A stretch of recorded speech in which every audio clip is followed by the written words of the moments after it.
Satu,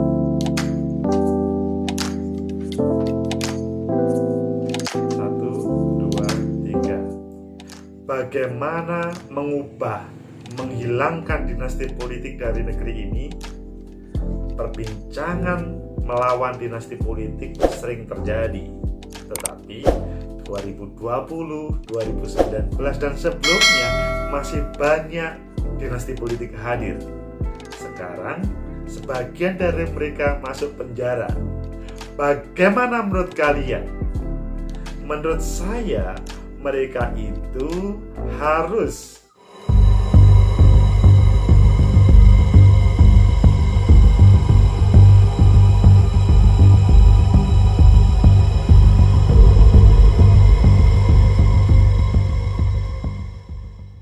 Assalamualaikum warahmatullahi wabarakatuh. Salam sejahtera untuk kita semuanya, pecinta masa depan negeri. Hari-hari ini kalian melihat ada beberapa elit di negeri ini ditangkap dan masuk penjara. Aparat penegak hukum, KPK, dan lain-lainnya memproses mereka. Salah satu temanya adalah dinasti politik. Beberapa media menampilkannya, misalkan kita lihat saja di Kompas, kasus Dodi Reza Alex Nurdin. Benarkah politik dinasti rawan korupsi? Ini sebuah judul yang menanyakan apa yang terjadi di Sumatera Selatan. Kemudian di sindonews.com, selain Alex Nurdin dan anaknya, ini dinasti politik yang dililit korupsi sepanjang 2021. Menampilkan beberapa contoh yang ditampilkan oleh Sindonews. Selanjutnya di Tempo, keluarga politik Indonesia, suami istri, bapak anak, kakak adik terlibat korupsi. Ayo kita baca salah satu saja, nanti kita kupas. Di tempo.co, Selasa 19 Oktober, dinasti politik bermunculan di banyak daerah, memanfaatkan demokrasi.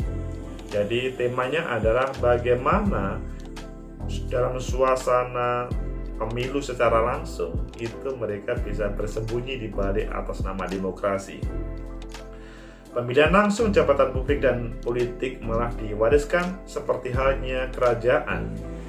Jabatan yang seharusnya seperti bupati, wali kota, gubernur itu turun ke anak, ke istri, dan sanak saudara.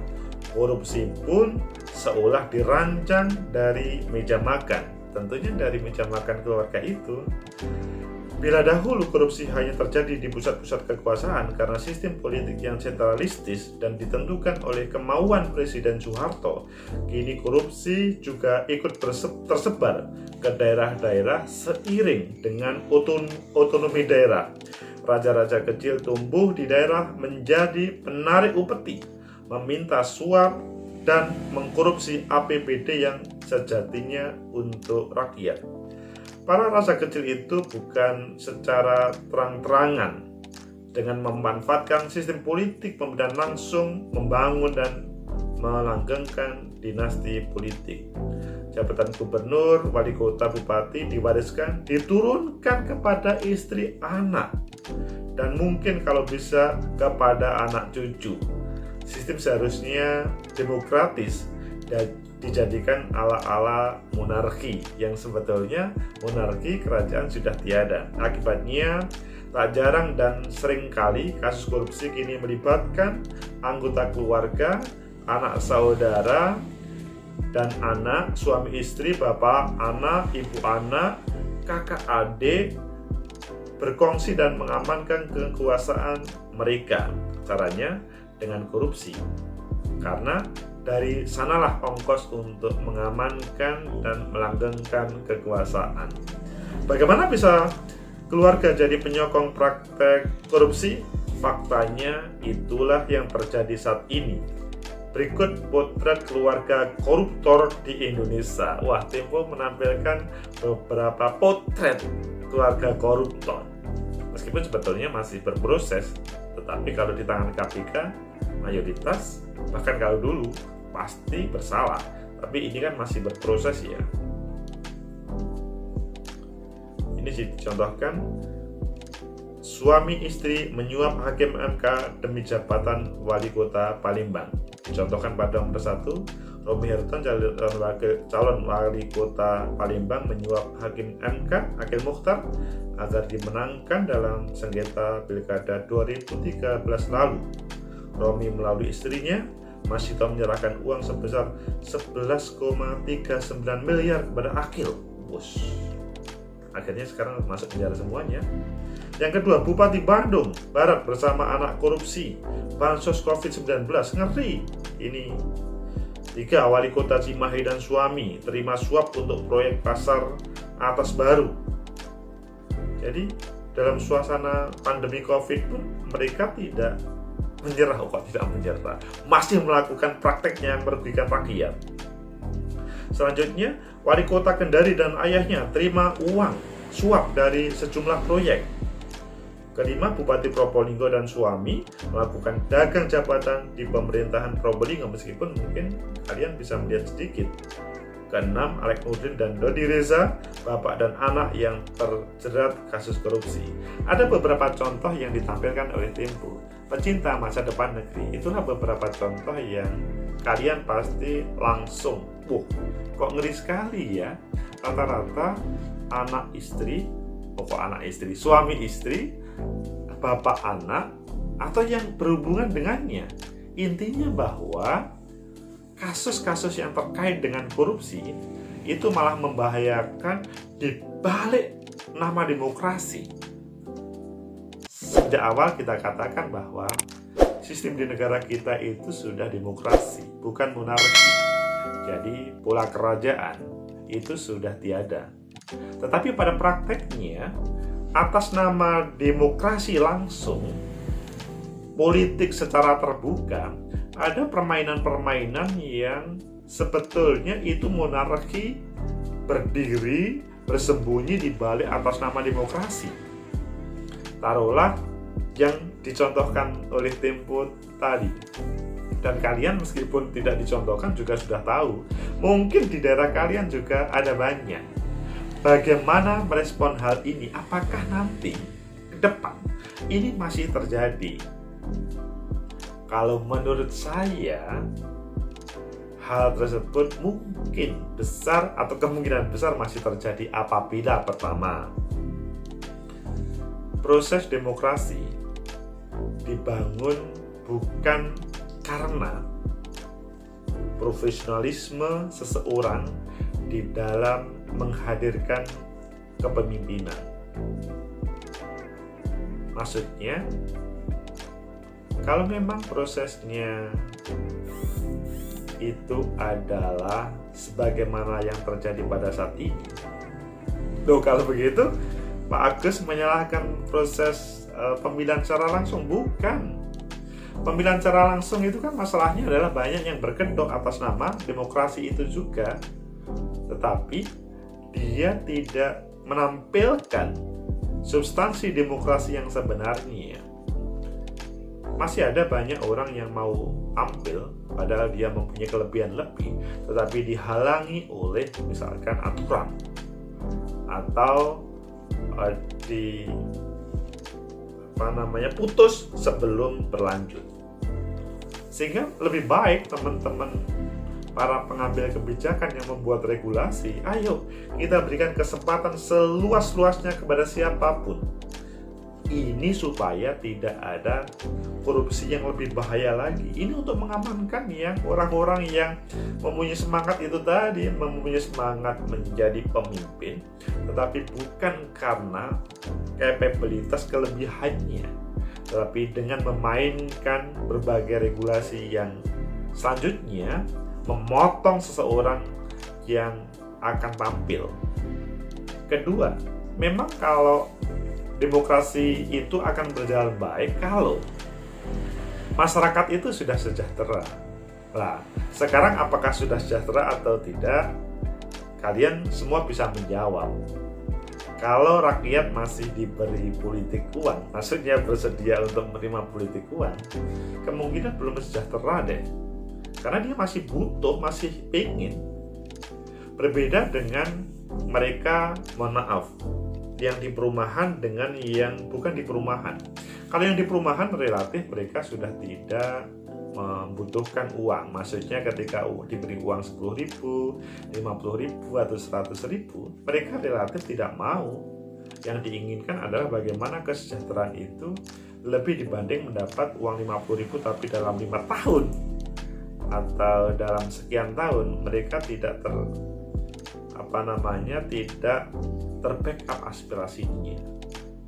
Jadi ya memang para pemimpin, kalian yang nonton ini yang menjadi pemimpin harus bisa mensejahterakan rakyat sebagaimana janji-janji kalian kemarin. Ketiga,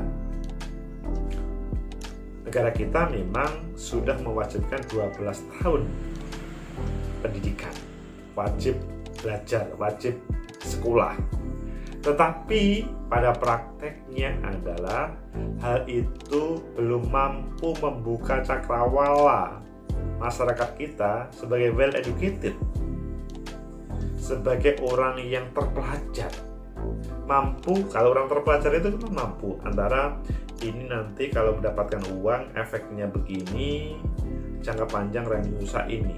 Kalau tidak mendapatkan uang maka hasilnya akan lebih baik begini. Well educated akan bisa menjadi jawaban terhadap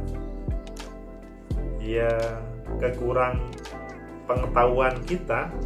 Jadi 12 tahun pendidikan wajib bagi kita itu tidak cukup hanya sebatas wajib, harus muncul dalam proses pendidikan politik. Maksudnya sampai orang itu tidak hanya lulus tetapi mampu menampilkan, oh ini loh, kalau kita sudah well educated kita akan melihat calon pemimpin itu berdasarkan dengan kemampuan dan kapabilitas seorang calon pemimpin.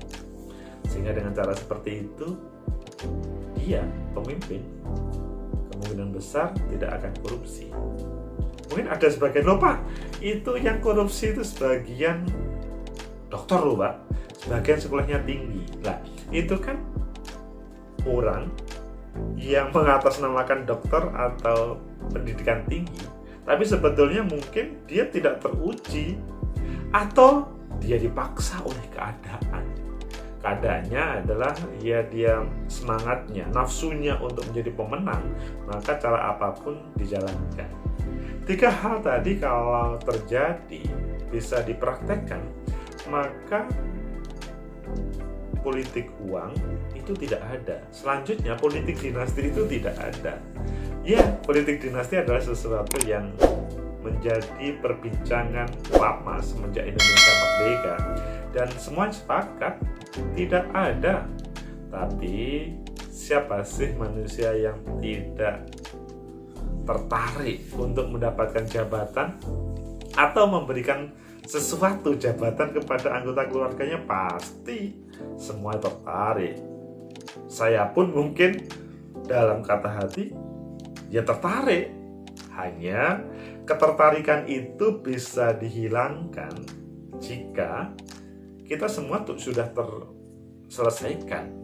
Jadi mengapa sih seseorang itu pengen menjadi pemimpin yang sebetulnya dia tidak mampu dan kemudian dia memaksa dengan politik dinasti diwarnai dengan politik uang dan sebagainya? Ya karena yang bersangkutan pengen dirinya itu diterima oleh publik, mampu untuk memimpin publik. Endingnya mungkin dia bisa diterima oleh publik. Tetapi masalahnya adalah ada sebagian dari mereka itu yang berpikir menjadi pemimpin itu bukan pengabdi, bukan menjadi abdi, tetapi menjadi pemimpin yang mengkorup semua yang dimiliki oleh negara ataupun daerah. Di sini dia koruptor bersembunyi atas nama kepemimpinan, dan ini yang harus diperangi. Nah, tadi hubungannya dengan tema kita tadi, politik dinasti itu kan pada dasarnya kita sudah tidak setuju. Tetapi kalau memang dia mempunyai kapasitas, itu it's okay.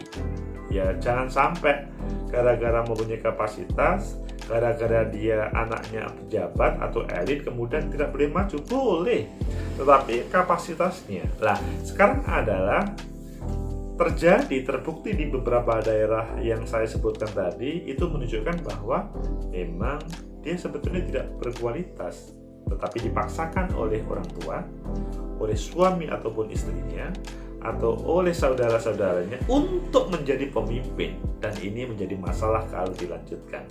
Semoga bermanfaat, semoga menjadi inspirasi bagi kita bersama bahwa politik dinasti itu tidak cukup kita omongkan untuk dilawan, tetapi kalian mempunyai tanggung jawab bagaimana negeri ini aman damai. Kok tidak aman damai sih? Bagaimana negeri ini tidak terjamah oleh orang-orang yang mengambil kekuasaan, mengatasnamakan demokrasi, pada dia monarki. Semoga bermanfaat. Like, subscribe, comment, and share. Sampai jumpa.